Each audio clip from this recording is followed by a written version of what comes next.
So I, 30M, have an older half-brother, I'll call him Jerry, 35M. My dad had Jerry with his ex-wife, but he left her when Jerry was just 6 months old. My mom told me that they got divorced because they were just not compatible. However, my dad continued to play an active role in Jerry's life, and he shared custody of him with his ex-wife. 2 years after his divorce, he met my mom and they were married within a year. They had a pretty fairy tale kind of romance because my mom says that she was in a coffee shop and he was walking outside when he first laid eyes on her, and apparently, it was love at first sight for my dad, and he actually went inside the coffee shop to ask my mother out. After dating for a couple of months, he proposed, and she instantly said yes, because she knew that he was her soulmate, and they were meant to be together. So far so good, right? Unfortunately, my dad ended up cheating on my mom about a year into their marriage with one of his coworkers. He confessed it to her out of guilt, and my mother decided to forgive him and stay with him. They went for marriage counseling and fixed things. My mother was convinced that having a baby would solve all their problems, which is how I came into existence. My mother thinks this is a very romantic story, but honestly, I just think that my parents are very dysfunctional as a couple and not the perfect version of themselves that they present to the world. Keeping up appearances, and pretending to be perfect means a lot to them, that's for sure. Even when I was a child, they would put on a show of being madly in love, whenever people would come over and everyone would shower them with praise about how they had managed to keep the spark alive even after years of being married. But the truth was that, like any other married couple, they were pretty normal and didn't constantly kiss or hug each other when they were at home, and definitely not in the honeymoon phase like they pretended to be. It was just a show that they were put on to like the perfect couple, and I realized it only when I was older. And this pressure to appear perfect also extended to me, which is why I was forced to enroll in a bunch of classes so I would be good at everything. I was constantly busy as a child and barely ever got time to relax. It wasn't until high school that I started protesting and they allowed me to spend some time at home and just unwind.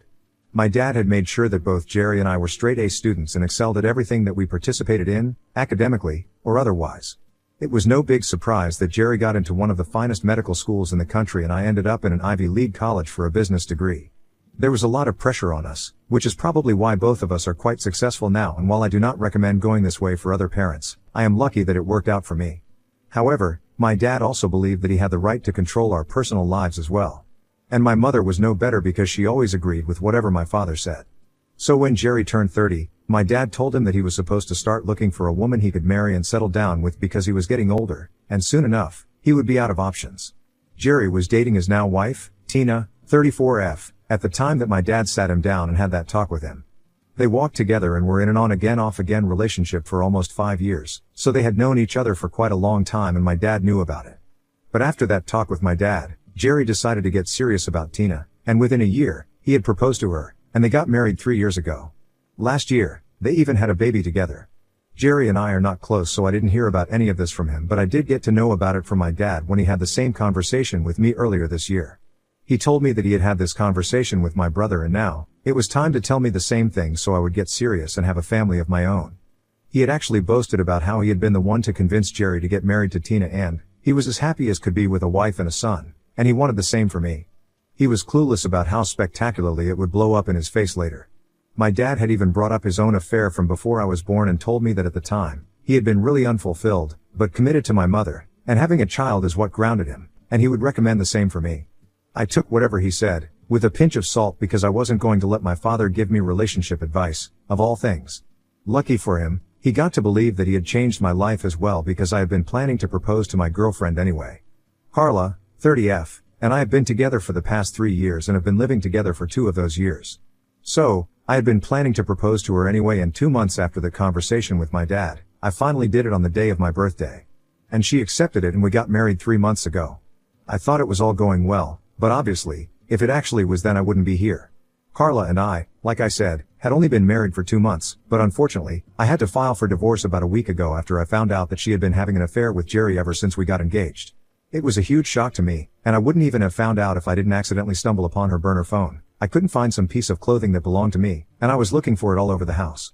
She was not at home at the time, and I thought that maybe she must have kept it with her own clothes accidentally, so I decided to go through her clothes as well, and when I was going through them, I felt something in one of the pockets of a particular pair of jeans. I took it out and found another phone. It was not password protected, thankfully, and there was only one text thread on it. I noticed that the phone number looked familiar and sure enough, it was Jerry's phone number. I was horrified and yet, I continued to scroll up. The chat started about 3 weeks after I had proposed to her and they were really flirting back and forth like 2 teenagers. They had confessed that they were in love with each other a few months after our engagement and both of them were promising each other that they would stick it out no matter what. The plan was to stay with their respective partners until my nephew turned 5 and didn't need his mother as much as he would right now. And then both of them filed for divorce and came clean to me and Tina about the affair. Jerry would get shared custody of his son, and they would leave us, so they could be together. I was horrified to read all of that, and even more so when I realized that the two of them were planning to carry on this farce for 5 years. It was deranged, and I immediately started packing my stuff up so I could leave the house. I knew that Carla wouldn't be home until late that day because she was out with her friends, so I took the time and packed all my things which would fit, took as many screenshots as I could of the messages on her phone and then drove to a hotel a little out of town. I didn't leave any message for her or whatever, just left the burner phone out on our bed and I knew that she would know what it meant.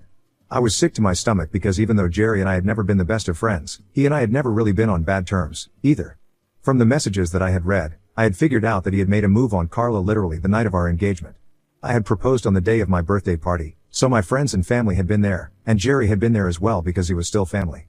And apparently, he had come to her, and they had made out in the backyard of our house while I was attending to the guests and socializing with them. I had noticed that Carla had been missing for some time that night, but I didn't think much of it because I just figured that she had probably left to freshen up her makeup or something. But while reading the texts, I realized that they made several references and would keep talking about the night of our engagement and their rendezvous. It was disgusting because here I was, celebrating us while she smashed faces with my married brother, who also happens to be the father of a child. I called up my lawyer that evening and told him that I wanted to file for divorce, so he had to start preparing the paperwork required. I honestly just wanted to make sure that Carla didn't get anything out of the divorce like alimony, or even a settlement because I was in a much higher paying position than her and she would definitely try to use that for her own gain. In fact, while reading those texts, I even realized that she was looking down on my profession while saying that she would much rather be with a doctor than with some glorified accountant. For the record, I have my own business that I started a few years ago with 2 of my business school buddies. I handle the finances and we are doing pretty well, so I don't understand why she would want to look down upon us when she herself is a corporate employee. I always knew that she was materialistic, but this is just sad. They had made a lot of fun of me behind my back in those texts and I had started to hate Jerry. So I knew that sooner or later, I would tell Tina and make sure that she knew she was married to a nasty lying cheater and left him. I was just building up the courage required to do it because I was in a very dark place. I had blocked both Carla and Jerry everywhere as soon as I found out about the other phone because I didn't want to listen to any of their BS excuses or even give them a chance to explain themselves. I was just done. So 2 days after I had left my house and had moved into the hotel, I had expected that at least one of them would have the sense to apologize so I would go easy on them. But instead, what I received was a phone call from my father on the 3rd day. He started off by telling me that he had heard about the affair since Carla had found out that I knew as I had left the phone out on the bed and she had contacted Jerry to talk to him about this because I wasn't answering her calls and she didn't know where to find me. And Jerry couldn't get to me either, so he talked to my dad and my father finally was able to reach out to me. He told me that he was sorry that this had happened and I thought that he was being understood, but just after he said that he felt really bad about what was happening to me, he told me that he would really appreciate it if I kept this all to myself and didn't talk about it just yet. I already knew the answer as to why he wanted that, but I still asked him and decided to record what he was about to say. He told me that he had talked to Jerry and both of them were afraid of the same thing, that I would talk to Tina and tell her about his affair. My dad told me that since I was not willing to speak to Jerry and had blocked him, he felt like it was his responsibility to tell me that neither he nor my mother wanted me to tell Tina about this. They said that unlike me, Jerry had to think about a child, and it would ruin his life if I told Tina that he had been cheating on her with Carla. Tina came from a very well-connected family and it was likely that she would use her power and influence to make sure that she had the most sway in the custody arrangement, and Jerry just couldn't bring himself to accept it. So, through my dad, all of them were requesting me to keep my mouth shut and not tell Tina the truth. They even said that they had spoken to Jerry and had made him promise that he would stop seeing Carla and if I wanted to, I could patch things up with my wife and make it work because that's what my mother had done and their marriage had turned out to be beautiful, in spite of my dad's mistake. So my parents thought that I should go the same way and forgive Carla and Jerry for their stupid little mistake because both of them were really sorry. I thought it was a bold move from my parents and Jerry to try and convince me that it was not a good idea for me to tell Tina about the affair, especially after he had screwed me over without batting an eye. I couldn't believe that they even had the audacity to expect that I would agree to this and instantly hung up because I was done recording and I didn't even want to entertain the conversation or dignify it with a response. I was fuming because I knew that my parents had always cared deeply about how they appeared to other people, but this was madness and there was no way that they were actually expecting me to keep my mouth shut. I wish I could say that I was surprised, but the cheating apple doesn't fall far from the cheating tree, so of course, my dad wanted me to keep quiet and not breathe a word of this to Tina so Jerry could get away with all of this. They wanted me to brush it all under the rug and go back to pretending like everything was fine, solely for the sake of keeping up the appearance that we were a perfectly normal and functional family for other people. And to suggest that I forgive Carla and Jerry and patch things up with her so everything can go back to normal and we can carry on like this never happened requires some real guts. I was furious that they had thought that saying this would be a good idea, and in the heat of the moment, I decided to text Tina out of anger and get back at Jerry for what he had done to me. I reached out to her through text and told her everything that I knew, including that Jerry had asked my dad to instruct me to keep all this a secret from her. For good measure, I also added the screenshots that I had taken of the messages that I had found on the burner phone, and then I turned my phone off. I didn't want anybody to be able to contact me because I knew that things were going to go down now and I didn't want any part of it. A couple of hours later, when I thought it was appropriate, I finally turned my phone back on, and I found that it was full of messages and missed calls from my family. Everyone was really mad at me, but I only cared about what Tina had to say about all of this. So the first text that I checked, after turning my phone back on, was hers. She hadn't said much, just said that she was thankful that I had chosen to help her out and tell her the truth and that she knew what to do now. It sounded a little ominous, but I soon found out what she meant by that from the other text messages. Everyone, and by everyone, I mean, my mom, my dad, and a couple of other family members, was clamoring about how Tina and Jerry got into a huge fight after I sent that message and that Tina had left to go live with her parents with their son in the aftermath of the fight.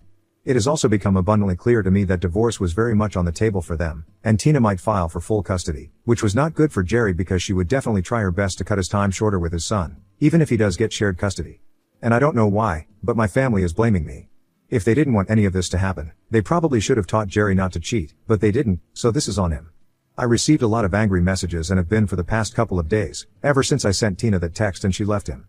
I think it's really unfair that everyone is blaming me, but it's even more unfair to claim that, apparently, I ruined a happy family. I don't even understand where that is coming from because if they were such a happy family, then Jerry wouldn't cheat.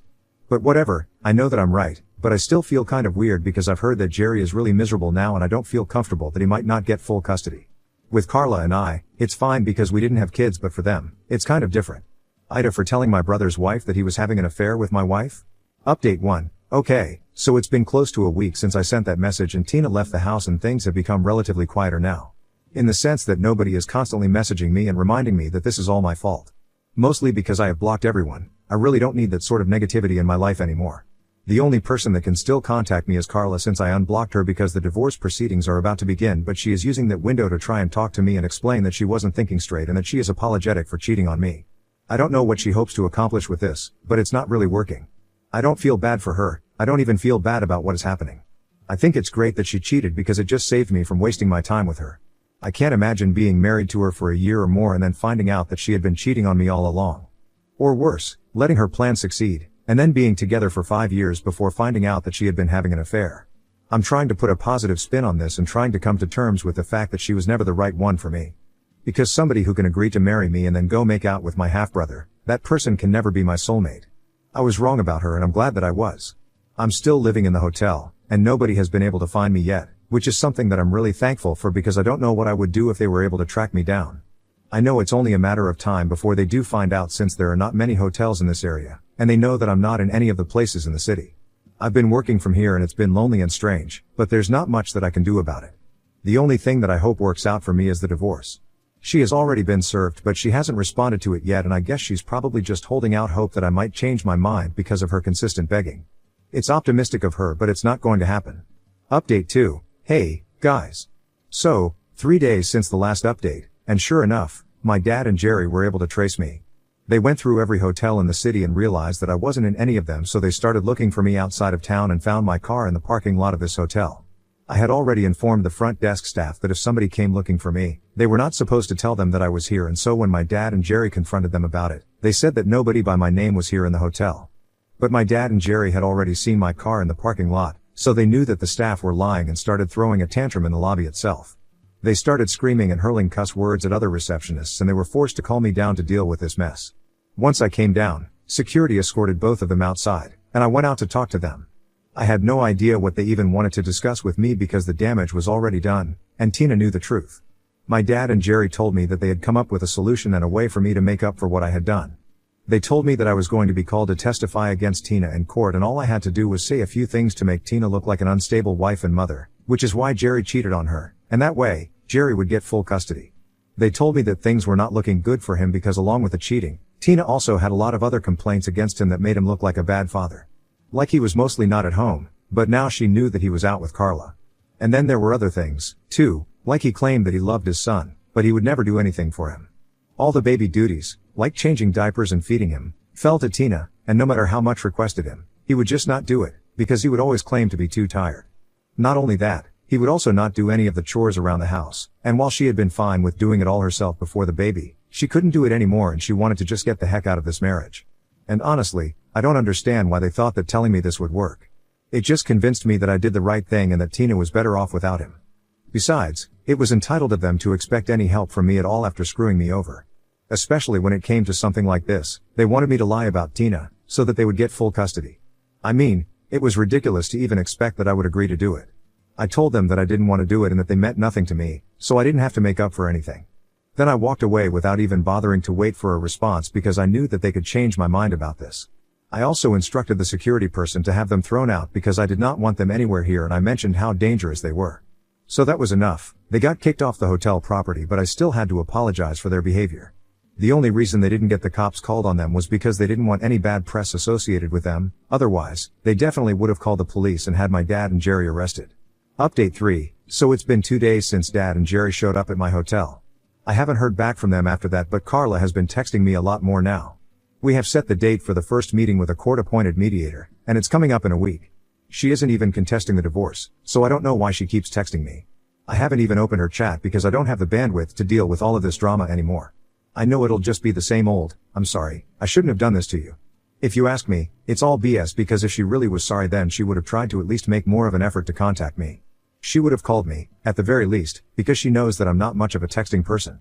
Or better yet, she might not have cheated at all if she knew that I didn't deserve this. Up until a few days ago, she was limiting herself to 2 texts per day but right now, she's texting me almost every hour. I just haven't found the energy or mental strength to open the chat and see what she has to say, but I think I'll do it soon because it might be something important. Update 4. Alright, so this update is coming just 2 hours after the last one and I know it's pretty soon but I checked the messages that Carla had been sending to me, and I found out that she had apparently ended things with Jerry. They had a discussion recently, and she found out that for him, things had been purely physical and all the promises that he had made to her were all things that he just said, for the sake of it. She's obviously very disappointed about it, because she, unlike him, but serious about them, had actually started falling for him. She told me that she was very sorry about everything that you had put me through and that to make up for it, she was not going to be contesting the divorce or even trying to get anything as settlement or alimony, because she knew that she didn't deserve it. So that's one problem solved, at least I won't have to go through some long-drawn process and fight for myself. I didn't reply to it because I didn't know what to say. It's sad, but she kind of had it coming. What was she even thinking, getting involved with a married man with a child? Especially when she was getting married herself, it was quite stupid of her. But it all worked out well for me, so I don't have any complaints. I'm honestly glad that I checked out those messages because this just means that I'll have to work a lot harder on the divorce than I thought I would have to. I forwarded all those texts to my lawyer and even saved them as screenshots, in case I need them later. Update 5. Hey, so it's been a couple of months since I posted here but I have been really busy. The divorce and everything took a lot less time once the waiting period was over and in our state, we only have to wait for 90 days. So once that was over, it was a relatively straightforward process, and Carla only got to keep things that she had bought for herself, while got everything else. I got the house, so I moved back in. She got her car, and since we hadn't been married for a long time, our finances were separate anyway, so there was nothing to do with that. Jerry and Tina are in the middle of their divorce and the custody is getting pretty nasty, from what I heard. It's sad for my nephew, but Tina has told me that I'm allowed to see him. That's a huge victory for me because I really like the little kid and I hope to have one of my own someday and definitely will but probably not with Carla. Anyway, I'm trying to get my life back on track and so far, it's going well. I just hope it continues to go well afterward as well.